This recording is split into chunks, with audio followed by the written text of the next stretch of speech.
Hey guys, I'm the Burke and I do things. And today's video is going to be a little controversial. I feel like before I ever started on YouTube, I would hear various content creators talking about products they felt like they couldn't use on their channel, or they felt like they had to get rid of because they had a YouTube channel. And I thought it would be interesting to talk about, I have five products in front of me that I feel like can kind of go into that realm of products I feel like I cannot use on my channel because of X, Y, and Z. And I thought it would be fun to use them on my face and talk about some of the reasons I have these feelings. And you guys can kind of let me know what your thoughts are on this topic down below, because I feel like it's an interesting conversation to have. Today is the day I'm finally going to hopefully wash some of my makeup brushes, so we're low on supplies. I also am having one of those days where I use some products that are sticking to every dry patch possible on my face, so this should be an adventure. So if you guys are interested in seeing some of the products that I feel like I cannot talk about on my channel and why, then keep on watching. Let's go. I feel like cannot talk about it is not the right word. Maybe like it's uncomfortable to use. That's what we'll go with. I do have a lot of makeup on my face already, and the first product I'm going to use is a pressed powder. And this was just in my January favorites video. This is the Physicians Formula, the Healthy Powder. I put this in my year-end video. I cannot stop using this. So I'm going to use my e.l.f. large fluffy brush and put this all over my face. This is the nicest pressed powder I've ever used in my life. I actually am going to go in with something more precise, like this BH Cosmetics #2 brush. This is the nicest pressed powder I've ever used, and I think it's being discontinued. And there's like this awkwardness where it's weird talking about products that are discontinued because you're showing someone something and talking about how much you really like it, and then they can't go out and buy it. So what are your feelings on YouTubers and the use of products that you then cannot turn around and go out and buy? Now, I still don't have official confirmation on this specific product, but after my favorites video was posted, I went to TJ Maxx and they had it at TJ Maxx. And yes, I bought a backup because pressed powder is one of those products I can go through very quickly. And then I went to link it at Ulta and it wasn't available at Ulta anymore, which is where I bought this.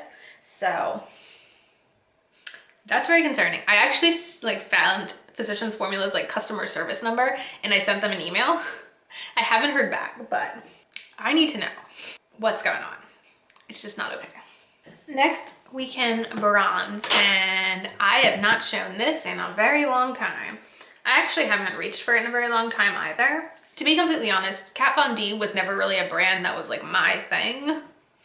I didn't even buy this until it was available at TJ Maxx, and I believe it was only available because they did a repackaging, but I found that once I got this, I was using these two shades all the time. And then her brand got very controversial, and it just it turned me off from wanting to use the product at all on my channel, because I'm not really about the drama and everything here. I like to keep it a little lighthearted when it comes to the topic of makeup. But it definitely made me want to reach for it a lot less, and especially on my channel. I do know that she has since sold her brand this past week or so. And even that topic, do I have a desire now to go out and buy from the brand? No. Nothing really ever interested me from the brand.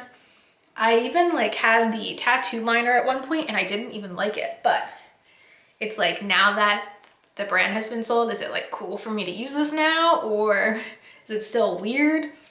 I don't know. You guys will have to let me know what you think.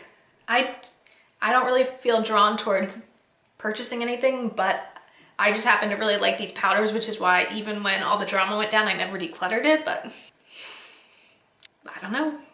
This whole video is just I don't know.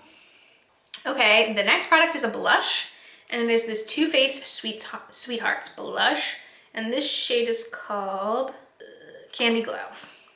Now, I did buy this at TJ Maxx, so that's another thing. We got two options here. When I do buy products at TJ Maxx like this that are not going through rebrand and repackaging, but they're honestly products that are going away forever, it's kind of the same thing.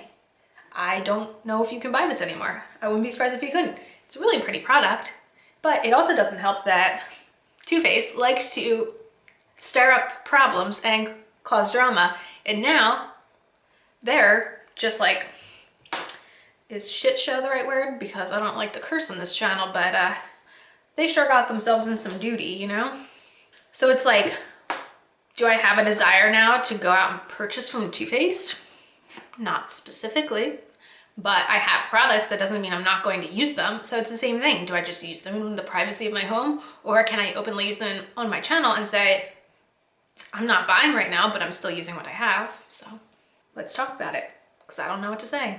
Okay, the next brand I want to talk about is Colourpop. Colourpop releases a lot of products, in case you didn't notice. They do that.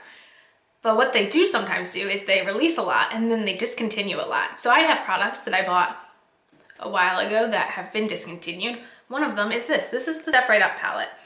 This is a bronzer and highlight duo. Bronzer, meh, not that great, but this highlighter, it's a really nice highlighter.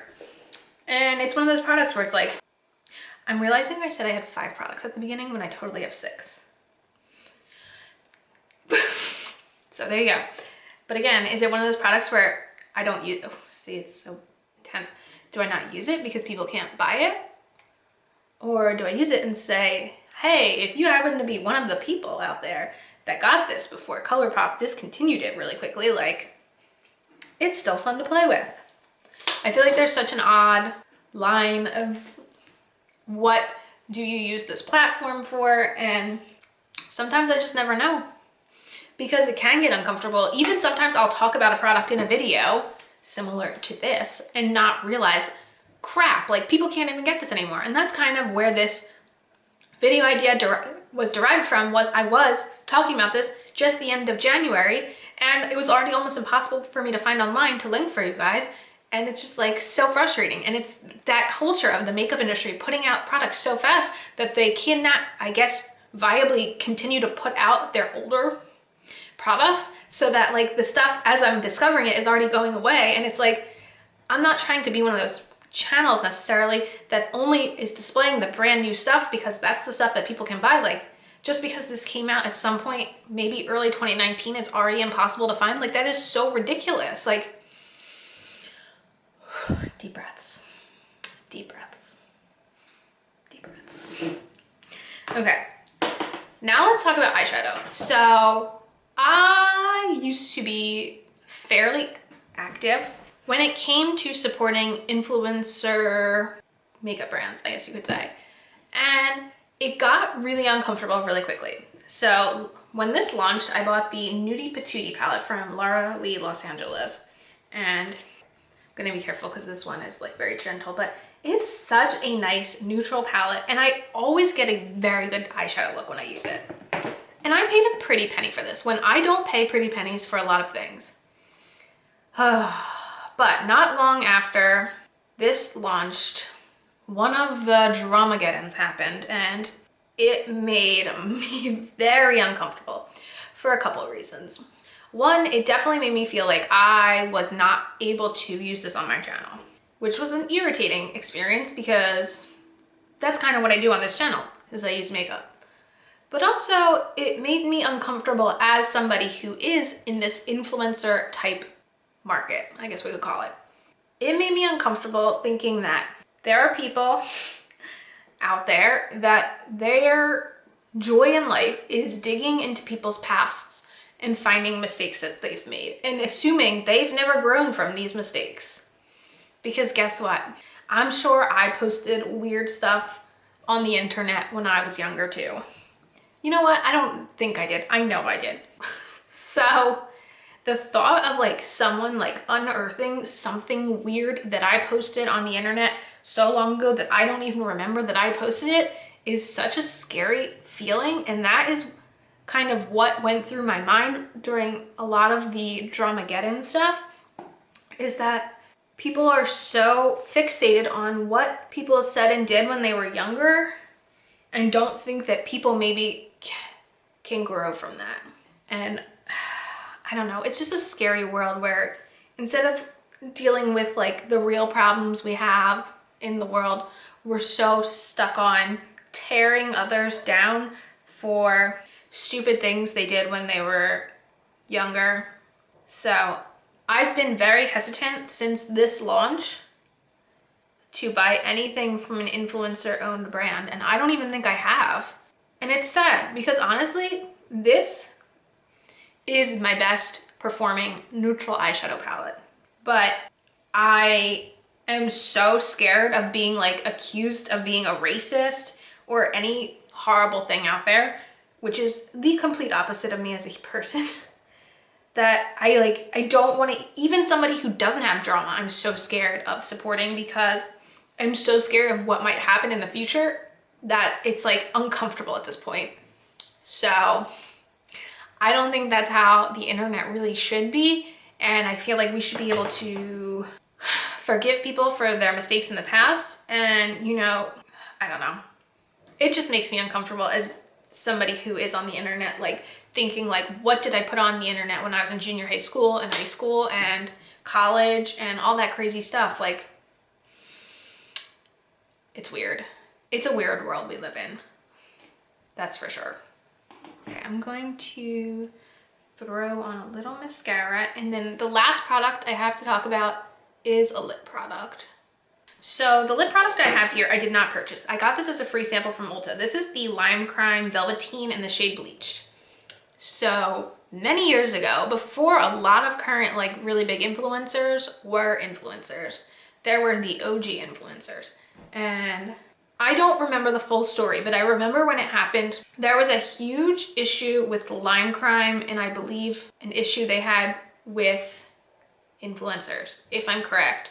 I also think they were shady about their actual product formulation and stuff, but I remember that the first brand that ever actually got canceled was Lime Crime, as far as I can remember. And a lot of influencers to this day will not support them because of decisions that were made in the past by, I believe, a owner who no longer works at the company.